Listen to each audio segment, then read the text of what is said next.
Hey there! Video number 3, Dutch Pen Show Sugar Rush pens. We've talked about the exclusive Esterbrook Esti. We've talked about the exclusive Momento Zero Grande 2.0 by Leonardo. Today we will talk about the Visconti Voyager Dutch Pen Show 2024 Sugar Rush. Beautiful pen, incredibly comfortable, but does it right? We will come back to that. So, I'm going to cover the parts of the pen. I'll do a writing sample. I'll tell you what I like about it, what I don't like about it. But first of all, a very kind thank you to Joost for lending me this pen. This one in particular, it's a very expensive one. So let's see what it's all about. Visconti Voyager Dutch Pen Show 2024 Sugar Rush. This is the box. I'll show it to you first, then I'll show you the pen in detail, and then we'll do what some call a writing sample. Okay, so we have the outer sleeve labeled. There is only 40 of these pens. This is number 28 and stub 14K. We have the cued box. I like it a lot. This is a nice design I haven't seen before in Visconti boxes, I think. You can open it up. You get this very shiny metal part there, very nicely polished. 2024 Dutch Pen Show in that Dutch Pen Show font. We have the little pen condom, and then beneath it we got some things. We have the Appelboom sticker. We have the actual card. They used to do these, they still do these credit card sized information cards on the pen, so materials used, filling system, etc. And then we have a little Visconti booklet, which is kind of colorful and nice, and a bit of information, and that's pretty much all there's to it. So nice package that I quite like. Give me 1 second to just take this out of the way, and I will show you that beautiful pen. Here you see that pen right next to a Pilot Metropolitan. You can see it's bigger. Visconti doesn't really fool around with their pens. They're usually quite big, and the Voyager is no exception. So let me talk to you a little bit about this pen, and then we'll go over the parts. Price, 1,350 euros with VAT, or 1,115.70 without tax. Extra fine, fine, medium, broad, and stub nibs, all in 14K. The material is made by Tim Crow of Turned Pen Company. It's a resin, again, that sort of Dutch candy, very attractive. I'll show you that in just a second. It's a power filler, so if you don't know that system, it's you unscrew this bit, you pull it out, it's just a rod, dip it in a bottle of ink, push that back in, and it will fill the pen with ink. We have Dutch Pen Show on the center band, and that's pretty much all there's to it. So let's look at the pen in a little bit more detail. So what do we have? On top, we have the Visconti logo, and they used to have the My Pen system where you could put your initials or that kind of stuff on it. I'm just trying to fiddle with it. I'm not sure I can take this off, but I haven't really tried that. Anyway, so there is that. I think I just made that turn. Yeah, so I'm assuming you can take this off, but I haven't verified that. I'm sorry, I forgot about that. We have the Ponte Vecchio shaped clip. They're in Florence, after all. It's quite nice. They used to fill this in with enamel, and now they just, I think, laser engrave it. The only downside to that is the enamel look quite nice, but I have had some of the enamel come out over time, so I don't know how dreadful of a change this really is. Nice cap, round cap. It has, again, Dutch Pen Show on the center band. I know it's a little hard to see because it's so reflective. And then it says 2024. The material is delicious. The mixture of pink and purple, I think, works very well. Very nice and swirly. I do really like that. Here on the turning knob to operate the mechanism, we have the number 28 out of 40. This pen uses the bayonet closing system that Visconti uses. The advantage of that is that cap and pen always align the same way. Now in this case it doesn't really matter, I think, because there aren't any features. Some of the Visconti pens are kind of square, and it's nice if the cap and barrel line up. In this case, I don't think it really matters, but it is a cool capping system that works pretty well. Did I show you the springiness of this clip, by the way? I'm sorry if I did not. It's quite springy. Visconti claims it's unbreakable, by the way. Section is nice. It's slightly hourglass shaped. You do have those bayonet bits that are a little sharp, but I found the section to be really quite comfortable, and I haven't really had any issues with that. The pen does post, and then it's quite big, but if you like a bigger pen, that's quite nice. And I still find it quite balanced, which is nice, but I would assume if you have smaller hands, this might feel very top heavy that way. The nib looks very nice. It has a nice set of grooves on it. It says 14K, S for stub, and it says Visconti at the bottom. I'll make sure there is a close-up of the nib on the website. And then we have the feed. And one thing I've always really liked about Visconti is the shape of the feed. It just has a very nice curvature to it, which I think looks very attractive. So I really quite like that. Okay, because this is a system that has a primary ink chamber and a secondary ink chamber that can run dry, I'm going to open up the mechanism a little bit, and now we're going to attempt to do a writing sample.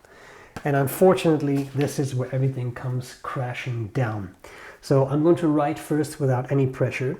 This is the Visconti Voyager Dutch Pen Show 2024. The ink, not that it matters, but it is Star Ruby Red, and that's by Edelstein, and the nib is of course a stub in 14K. I think you see the problem. And I'm not trying to be mean. I want this pen to shine because I think it's a gorgeous pen. Let's do some writing. So under no pressure,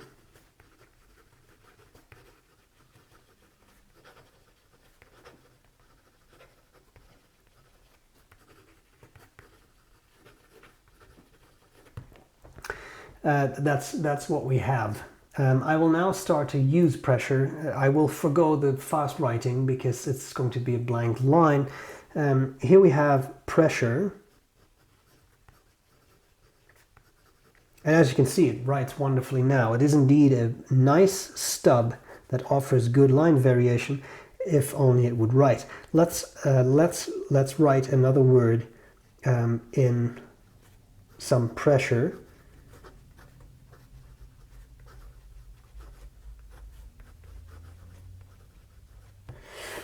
Randomly chosen. What's going on? The nib slit is too tight. I will come back to this later, but I removed nib and feed. I gave the, first of all, I want to talk this through. So when I get a pen for review, the first thing I do is I clean it with a little bit of dishwashing detergent dissolved in water, flush it through with that in case there's any machine oil residue on the feed or something. Sometimes inside the converter you can find some of that. Then I flush that out copiously with copious amounts of just clean water, and then I ink it up. I know this ink very well. It's a very nicely flowing ink. I've never had issues with it.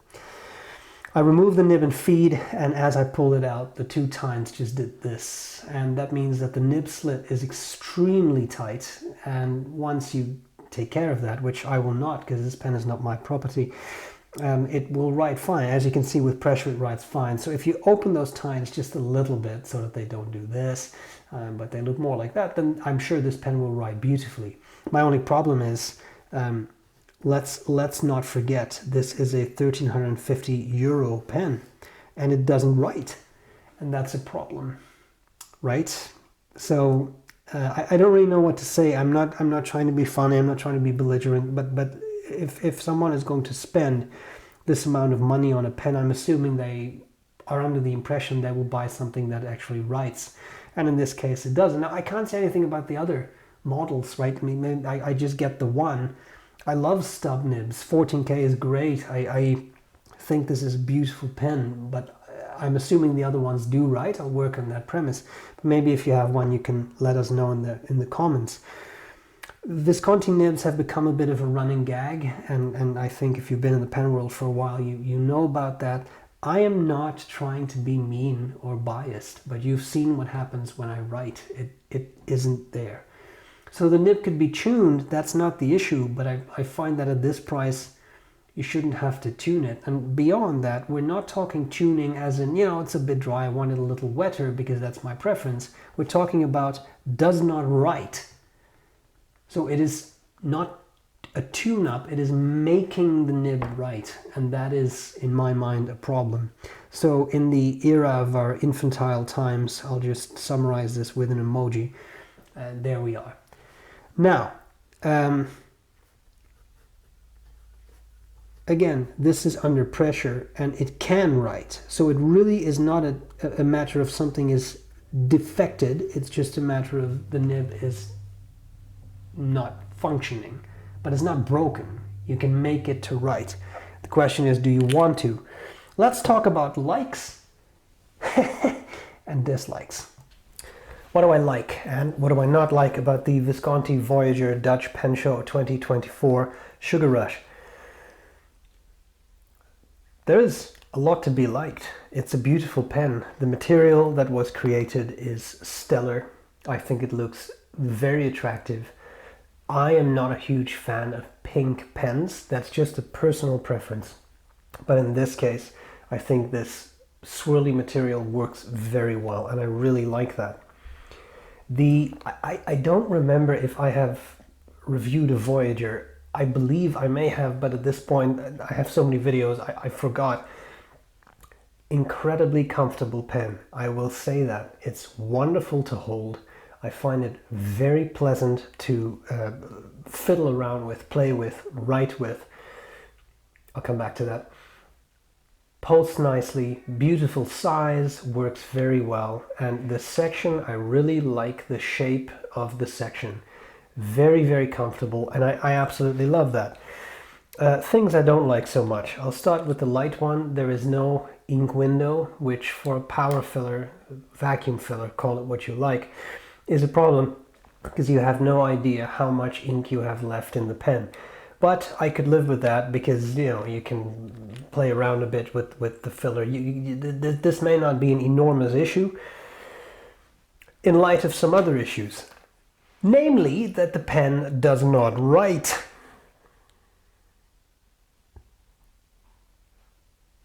And that's kind of what you buy a pen for, because it's a fountain pen, not an art object. Controllo qualità. Che cose? And this is my biggest concern. There is kind of the running gag of Visconti pens not writing, and that's simply not true. I've owned many Viscontis over the years. I don't own that many anymore, but I still own some. Yes, some have had writing issues. This is absolutely true. I have reviewed a lot more Visconti pens, many of them not my property. The reality is some of them wrote and some of them did not. You really cannot say they don't write because that's not fair. However, do better.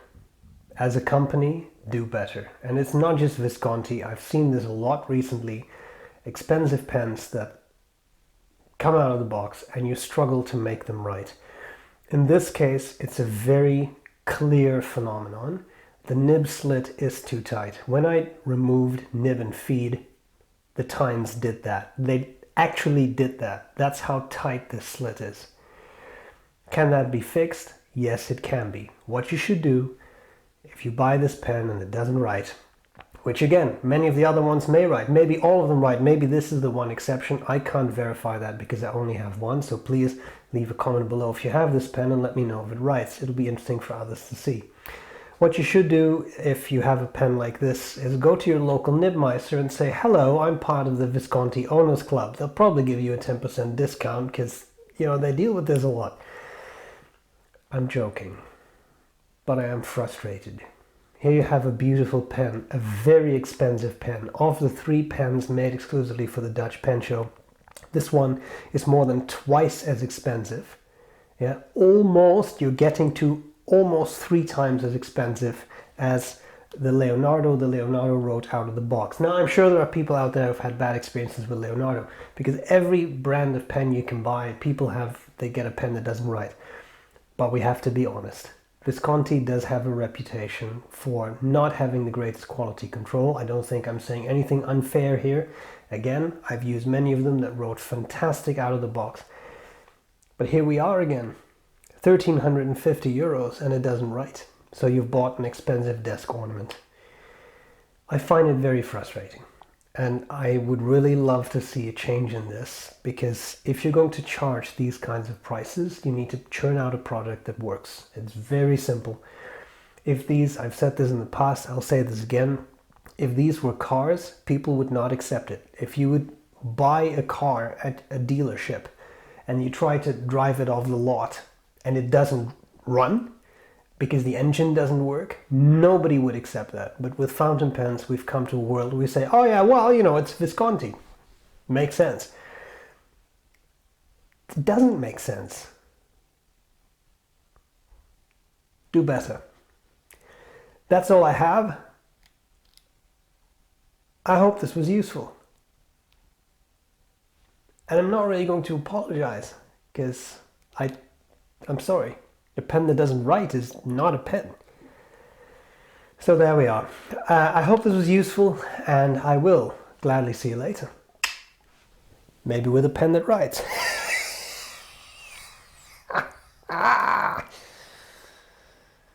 Bye.